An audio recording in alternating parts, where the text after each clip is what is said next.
Hello everyone, welcome back to my channel एडसेकर international.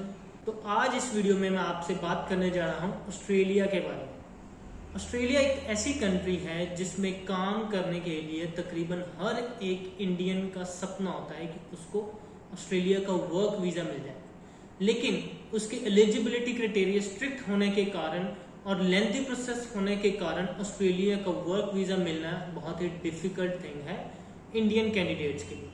But अब मैं आपको इस वीडियो में ऐसी अपॉर्चुनिटी के बारे में बताने जा रहा हूं जिसमें आप ऑस्ट्रेलिया का वर्क वीज़ा ले सकते हैं और उसकी एलिजिबिलिटी क्राइटेरिया भी कोई ज़्यादा स्ट्रिक्ट नहीं है। वेरी सिंपल प्रोसेस है और इसमें आपका कोई ज़्यादा रिक्वायरमेंट भी नहीं है।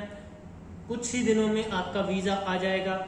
सो अगर आप इस वीज़ा के बारे में जानना चाहते हो, इस अपॉर्चुनिटी के बारे में जानना चाहते हो, तो वीडियो को मिस मत कीजिए, एंड तक देखिए, बिकॉज इसका हर एक पार्ट की जानकारी मैं इस वीडियो में आपको देने जा रहा हूँ कि ये कब से ओपन होंगे, क्या इसकी एलिजिबिलिटी क्राइटेरिया होगा, क्या इसका प्रोसेस रहेगा, कितने कैंडिडेट्स जा सकते हैं।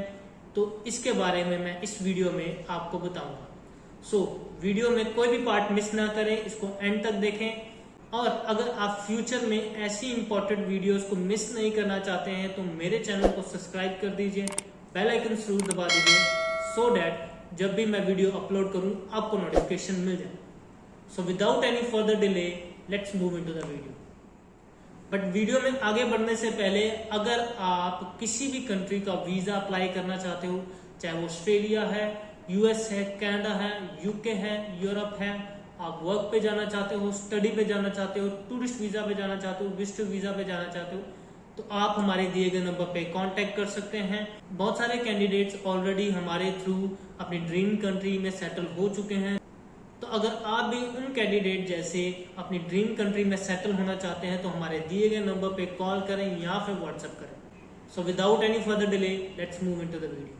तो चलिए बात करते हैं कि उस वीजा के बारे में जो ऑस्ट्रेलिया इंडियन कैंडिडेट्स के लिए ओपन करने जा रहे हैं। सबसे पहले मैं आपको उस वीजा का नाम बता दूं। उस वीजा कैटेगरी का नाम है वर्क एंड हॉलीडे वीजा, जो कि ऑस्ट्रेलिया की तरफ से इंडियन कैंडिडेट्स के लिए ओपन होने जा रहा है। इसको सब क्लास 462 वीजा भी कहते हैं। एंड ये वीजा कैटेगरी कोई नई कैटेगरी नहीं है, ऑलरेडी ऑस्ट्रेलिया ने ये काफी देर से लॉन्च किया हुआ है। बट इंडियन कैंडिडेट्स के लिए ये कुछ दिनों में ओपन होगा। पहले ये बाकी कंट्रीज के लिए ओपन था, अब इंडिया और चाइना दोनों कंट्रीज के लिए ये ऑप्शन अवेलेबल करवा रही है ऑस्ट्रेलिया की गवर्नमेंट। अब इस वीजा का मेन पर्पस क्या है, क्यों ऑस्ट्रेलिया की गवर्नमेंट ये वीजा इंडियन कैंडिडेट्स या फिर बाकी कैंडिडेट्स को दे रही है। जैसे कि ये नाम से ही क्लियर है, ये वीजा है वर्क प्लस हॉलीडे के लिए। ऑस्ट्रेलिया गवर्नमेंट को लेबर की भी रिक्वायरमेंट है और टूरिज्म की भी रिक्वायरमेंट है। तो इसीलिए ऑस्ट्रेलिया गवर्नमेंट चाहती है कि वो उन कैंडिडेट्स को सिलेक्ट करे जो उनकी कंट्री में काम करें और उनकी इकोनॉमी की ग्रोथ में हेल्प करें, प्लस उनकी कंट्री में घूमें, एक्सपोजर लें और जो भी वो स्पेंडिंग करें उससे उनकी कंट्री को भी फायदा हो। सो ये वीजा एक ऐसा वीजा है जिसपे आप जाके घूम भी सकते हैं एंड वर्क भी कर सकते हैं। अब इस वीजा को एक्सप्लेन करने के लिए मैं आपको इजी एग्जांपल देता हूं। जैसे कि पिछले कुछ दिनों में यूके गवर्नमेंट ने ओपन किया था इंडिया यंग प्रोफेशनल स्कीम, जो कि एक लॉटरी बेस्ड वीजा था। वैसे ही सेम एज इट ये भी एक लॉटरी बेस्ड वीजा है। डिफरेंस क्या है कि यूके में जो कैंडिडेट्स की रिक्वायरमेंट थी वो 3000 कैंडिडेट्स की रिक्वायरमेंट थी, बट ऑस्ट्रेलिया के केस में सिर्फ 1000 कैंडिडेट्स ही सिलेक्ट किए जाएंगे। तो ये तो था इस वीजा का मीनिंग। तो अब बात करते हैं इसके एलिजिबिलिटी क्राइटेरिया के बारे में। सबसे मेजर एलिजिबिलिटी है आपका एज 18 से लेके 30 इयर्स तक होना चाहिए। प्लस दूसरी एलिजिबिलिटी इसकी रिक्वायरमेंट है कि आपकी क्वालिफिकेशन +2 के बाद 12th स्टैंडर्ड के बाद कम से कम आपका 2 इयर्स का कोर्स किया होना चाहिए। इसमें डिप्लोमा आ सकता है और आपकी ग्रेजुएशन डिग्री भी आ सकती है।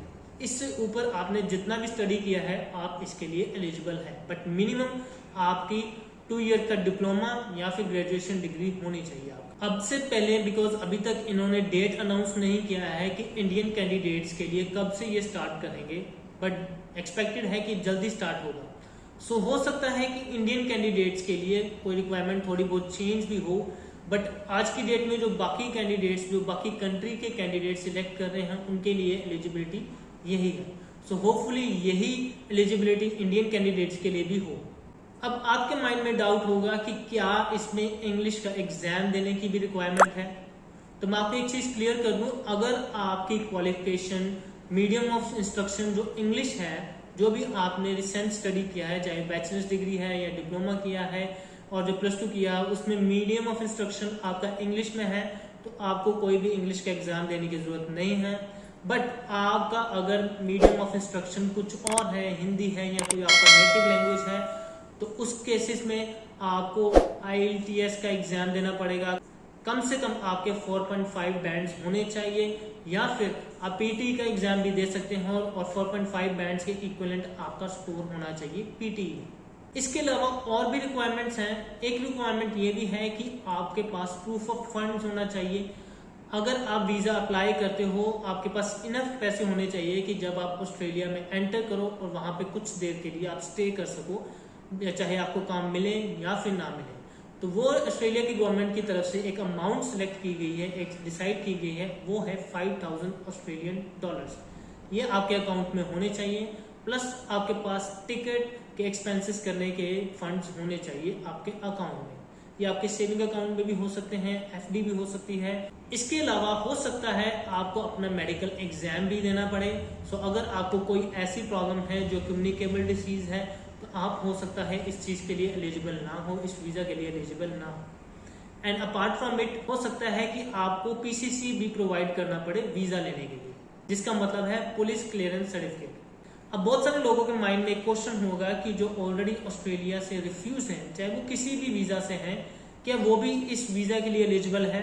तो मैं आपको क्लियर कर दूं, जो भी कैंडिडेट ऑलरेडी रिफ्यूज्ड है वो इस वीजा के लिए बिल्कुल एलिजिबल नहीं है। आप इस वीजा को नहीं अप्लाई कर सकते अगर आप ऑस्ट्रेलिया के किसी भी वीजा से रिफ्यूज्ड हैं। एंड नॉट ओनली दैट, अगर कोई भी कैंडिडेट ऑलरेडी इस वीजा कैटेगरी में ऑस्ट्रेलिया में जा चुका है और वापस आ चुका है अपनी होम कंट्री में, तो वो इस वीजा के लिए एलिजिबल नहीं है। बट क्योंकि इंडिया में ये पहली बार स्टार्ट हो रहा है, तो इंडिया में तो ऐसा कोई कैंडिडेट नहीं होगा, बट बाकी कंट्रीज में पॉसिबली हो सकते हैं। तो अगर आप इंडिया के कैंडिडेट नहीं है, इंडिया के सिटीजन नहीं है, तो मेक श्योर कि अगर आप ऑलरेडी इस वीजा पे ऑस्ट्रेलिया में एंटर कर चुके हो, फिर वापस आ चुके हो, तो आप फिर से अप्लाई नहीं कर सकते। तो ये तो था इसकी एलिजिबिलिटी क्राइटेरिया के बारे में। अब मैं आपको बता दूं कि ये कितनी देर का वीजा होगा, क्या इसका टाइमिंग होगा। सो अगर आपको मैं सिंपल लैंग्वेज में बताऊं, ये 3 इयर्स का वीजा होगा, बट डायरेक्टली आपको 3 इयर्स का नहीं मिलेगा।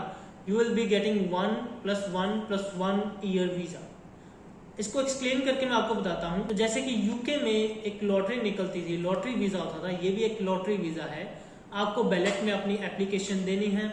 अगर आपकी बैलेट में एप्लीकेशन सिलेक्शन हो जाती है, then you have to apply for visa. तो ऑस्ट्रेलियन गवर्नमेंट की तरफ से आपको 1 ईयर का वीजा मिलेगा, जिसमें आप ऑस्ट्रेलिया में एंटर कर सकते हैं।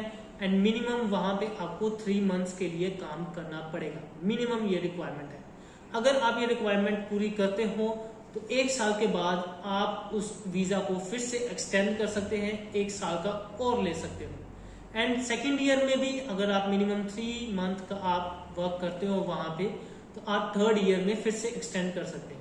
सो इन दिस वे आप 3 इयर्स का एक्सपीरियंस वहां पे ले सकते हो। अगर आप रेगुलर वहां पे काम करो, तो उसके बाद आपके लिए और भी काफी सारे ऑप्शंस अवेलेबल हो जाते हैं वहां पे परमानेंटली सेटल होने के लिए। इसके अलावा अगर आप इस वीजा पे जाते हो, तो आप वहां पे एक शॉर्ट टर्म कोर्स में स्टडी भी कर सकते हो अपने वर्क स्किल को बढ़ाने के लिए। सबसे इंपॉर्टेंट क्वेश्चन, इसका प्रोसेस क्या होगा, अप्लाई कैसे करना है। तो जैसे कि मैंने थोड़ा सा आपको बताया है कि एक बैलेट एप्लीकेशन होगा पहले, और उसमें अगर आपका सिलेक्शन आता है, तो अब जो वहाँ की ऑस्ट्रेलियन की गवर्नमेंट है आपको इन्फॉर्म करेगी उसके बारे में, देन आपने वीजा अप्लाई करना है। बट इसका एग्जैक्ट क्या प्रोसेस रहेगा, इन डीप जानने के लिए हम इसकी एक और वीडियो बनाएंगे, जब ऑस्ट्रेलिया गवर्नमेंट की तरफ से अनाउंसमेंट आएगा कि ये कब से स्टार्ट हो रहा है एंड उसका एग्जैक्ट प्रोसेस क्या रहेगा। तो वो वीडियो बहुत ही इंपॉर्टेंट होगी हर एक उस कैंडिडेट के लिए जो ऑस्ट्रेलिया में वर्क एंड हॉलीडे वीजा पे जाना चाहता है। तो मैं उस वीडियो को जरूर बनाऊंगा जब भी ऑस्ट्रेलिया की तरफ से कोई स्पेसिफिक अपडेट आता है कि ये कब से ओपन होने जा रहे हैं, क्या इसका एग्जैक्ट प्रोसेस रहेगा। तो अगर आप उस वीडियो को मिस नहीं करना चाहते या उस इंफॉर्मेशन को मिस नहीं करना चाहते तो मेरे चैनल को सब्सक्राइब कर दीजिए, प्लस बेल आइकन जरूर दबा दीजिए, सो दैट जब भी मैं वीडियो अपलोड करूं आपको नोटिफिकेशन मिल जाए और आप कोई भी इंफॉर्मेशन मिस ना करो। बिकॉज ये जो फर्स्ट टाइम होने जा रहा है ओपनिंग इंडियन कैंडिडेट्स के लिए, तो ये बहुत क्रूशियल इंफॉर्मेशन होगी, तो मेक श्योर सब्सक्राइब करते टाइम बेल आइकन जरूर दबा दीजिए। So this was the end of the video. अगर आपको वीडियो अच्छी लगी हो वीडियो को लाइक कर दीजिए, एंड किसी ऐसे पर्सन को जानते हो जिसके लिए ये वीडियो वैल्यूएबल हो सकती है, मेक श्योर उसके साथ शेयर जरूर करें। And for more such videos in the future, do subscribe and press the bell icon. Thank you for watching, stay fit and stay healthy.